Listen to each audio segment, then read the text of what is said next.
Hello students, आप सब कैसे हैं। आज मैं फिर आप तक पहुंच रही हूं एक नया टॉपिक लेकर के। आज का टॉपिक है हार्मोनिक जनरेशन। आशा है कि पहले के 3 वीडियो लेक्चर आप लोगों ने देखे होंगे और आपको पढ़ाई में से सहायता मिली होगी।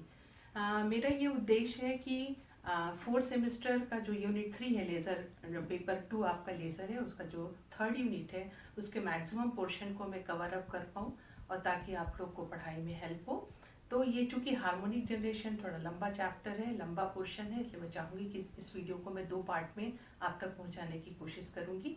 तो सबसे पहले चलिए मैं आपको आपसे रूबरू कराती हूँ पहले पोर्शन से। Non linear optics, harmonic generation. Dielectric material or insulator are non-inductor. They do not allow electric current to pass through it when electric field is applied across them, but they get polarized. Now, this is the dielectric in absence of field. In this diagram, the center of gravity of all positive and negative charges are coincide to each other, but when field is applied, this field exert force on valence electron, and magnitude of this field is very small. So these valence electron are displaced from its original position and dipoles are formed. When field is applied, then all dipoles, electric dipoles, are arranged in the direction of electric field. Then this material is said to be polarized. Okay, if Pi is the dipole moment of each molecule, then polarization vector is defined as total dipole moment per unit volume. Now the polarization vector is denoted by capital P, and it denotes the extent to which the dielectric is polarized and is proportional to strength of the applied electric field. That is, P is directly proportional to E, and this proportionality sign is replaced by equal sign by putting these two constants epsilon 0 and xi, where epsilon 0 is the permittivity of free space and xi is the dielectric susceptibility or polarizability of the medium. The material in which this kind of relationship holds, known as linear dielectric, means in linear dielectric material, polarization vector P is directly proportional to E, means there is a linear relationship between these two. The optical parameters are related to dielectric polarization. The refractive index of the medium is given by this expression. Now, as long as the intensity of light propagating in the dielectric medium is small, all the optical parameters like eta, epsilon, xi are constant and independent of the intensity of light. Ordinary light sources generate light of the field strength of the order of 10⁵ volt per meter, which are very small as compared to the atomic field strength, and therefore cannot affect the optical parameter of the medium. But laser produce light of field strength of the order of 10⁷ to 10 to the power 11 volt per meter, which approaches the strength of atomic field. Thus, intense light of laser is in a position to influence the optical parameter of medium. In the previous case, when the field strength is small, all the optical parameters are constant and are independent of strength of light, intensity of light. But in the case of laser, where electric field is large and approaches to the atomic field strength, then intensity of light influence the optical parameters. Therefore, xi can be written as xi as a function of E equals to xi1 E plus xi2 E square plus xi3 EQ, and so on. This is equation number 2, where xi1 is same as xi as shown in equation number 1, and xi2, xi3, xi4, etc. define the degree of non-linearity known as non-linear polarizability. Now, by putting equation 2 in 1, we get this equation 3. As in the case of ordinary light, only first term, epsilon 0 xi1 E, is present because of low field strength. But in the case of laser, higher terms of equation 3 becomes more and more significant. The optical parameters like dielectric permittivity epsilon, refractive index eta, which depends on polarizability xi, also became function of field strength E. Means when electric field is large, then all the optical parameters becomes function of field strength. The medium, polarization of which is described by nonlinear relation of the type equation 3, is called nonlinear medium.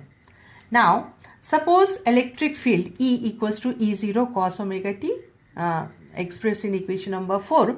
On substituting equation number 4 in equation number 3, we get this equation. Okay. Now, on using the trigonometric relation, cos square omega t equals to 1 plus cos 2 omega t by 2, and cos cube omega t equals to cos 3 omega t plus 3 cos omega t by 4. Using trigonometric relation, equation becomes like this, which is shown in equation number 5. Okay. Now the first term, epsilon 0 xi 2 E0 square, is constant, gives the DC field across the medium. Now this is the second term. It is called first or fundamental harmonic of frequency omega. And the third term is called second harmonic of the polarization of frequency 2 omega. And the fourth term, this is the fourth term, is called third harmonic of polarization, and so on. A second harmonic generation.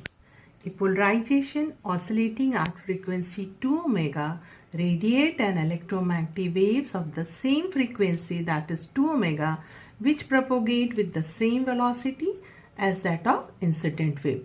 Thus, wave produced has same characteristics of directionality and monochromicity as incident wave and emitted in the same direction. This phenomena is known as SHG, second harmonic generation. Now, in most crystalline material, nonlinear polarizability, that is Xi2, depends on direction of propagation, polarization of electric field, and the orientation of optic axis of the crystal. Since in such type of crystalline material, P, polarization vector, and electric field are not necessarily parallel, the coefficient of Xi must be treated as tensor, and the second order polarization may be represented by the relation of the type Pi2 equals to epsilon 0 summation over j and k Xi 2 ij k ej ek, and denoted by equation number 1.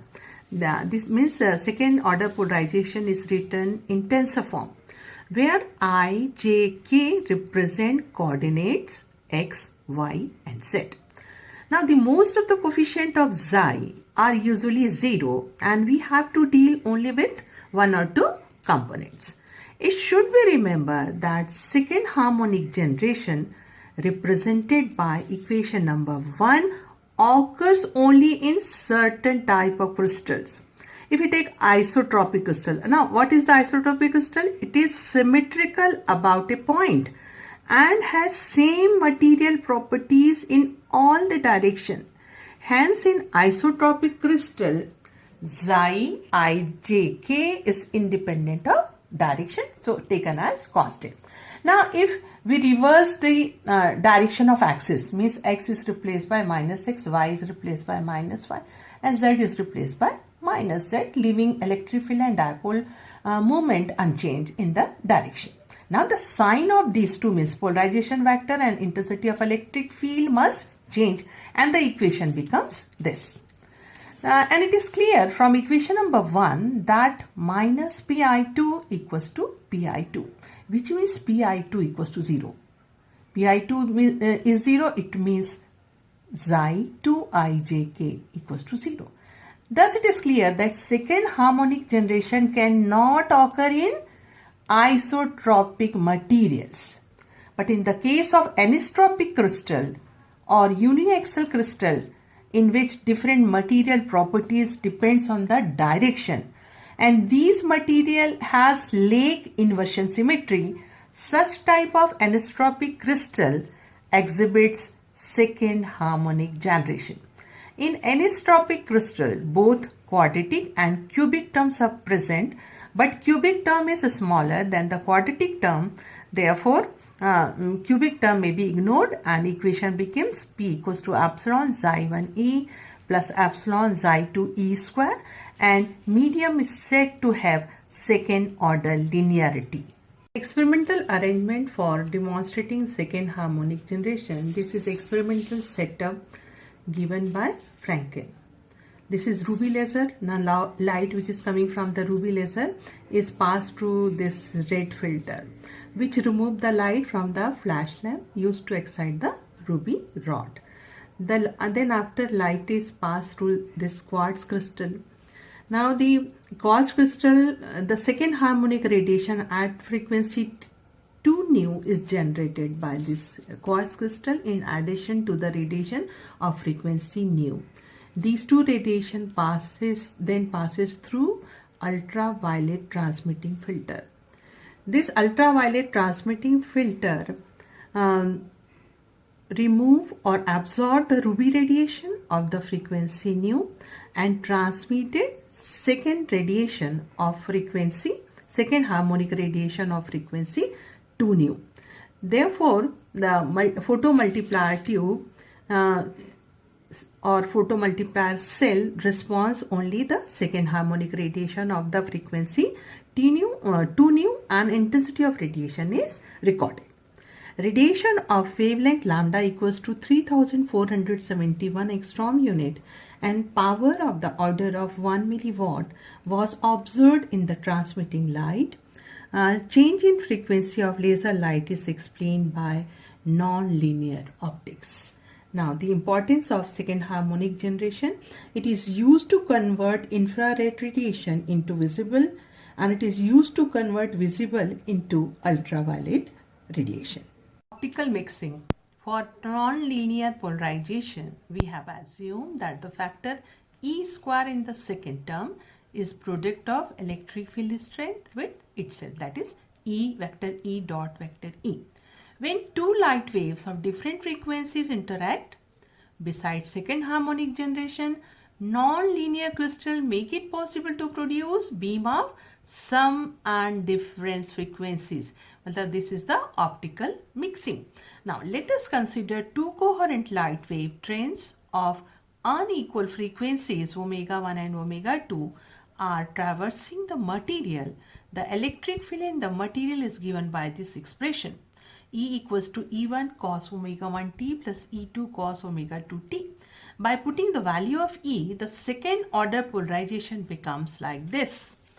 Now, on using the trigonometric relation, cos square theta equals to cos 2 theta plus 1 by 2 and 2 cos A cos B equals to cos A plus B plus cos A minus B. We get this equation. Okay. Now, this is the second order polarization which is present in emitted radiation. The emitted radiation contains three components. First, DC term, means this is the first term which indicate DC, which is a DC term. Now second is the doubling frequency, means second term. In second term 2 omega 1, 2 omega 2 frequencies are present, therefore it is known as doubling frequencies. Now the third term contains sum of frequencies omega 1 plus omega 2 and difference frequency omega 1 minus omega 2. Now the process of generation of sum and different frequencies. This is the process of generating sum frequencies. Now in sum frequency generation, omega 1 and omega 2 frequencies destroyed, omega 1 and omega 2 frequency destroyed, and new photon of frequency omega 3, where omega 3 equals to omega 1 plus omega 2 is created. Sum of frequencies was first observed by mixing two ruby laser which are held at different temperature. This is difference frequency generation. In difference frequency generation, the photon of higher frequency omega 1 is destroyed and two new photons of frequency omega 2 and omega 3 equals to omega 1 minus omega 2 are created. Since omega 1 is already present as one of the input beam, it indicates that frequency omega 2 is amplified in this process. The difference of frequencies was first observed by mixing beam from ruby laser with incoherent beam of mercury lamp. In above calculation, we consider only second order term, that is E square, but we ignore higher terms like E3, E4, etc. If we consider the higher terms, then the output radiation contain frequencies omega equals to m omega 1 plus minus n omega 2, where m and n are integer. The difference frequencies omega 1 minus omega 2 may fall into the range of acoustic frequency. Thus, frequency mixing is an optical method of generation of ultrasonic waves. Phase matching condition is also important in frequency mixing because of number of frequencies are involved. Now, what is the phase matching? We will discuss this topic later. Now, in case of some or difference frequency, three waves must be matched if omega 3 equals to omega 1 plus minus omega 2, and condition which is to be satisfied is K3 equals to K1 plus minus K2, where K1, K2, K3 are the propagation wave number of the radiations. Now students, we will discuss phase matching in second part of the video lecture.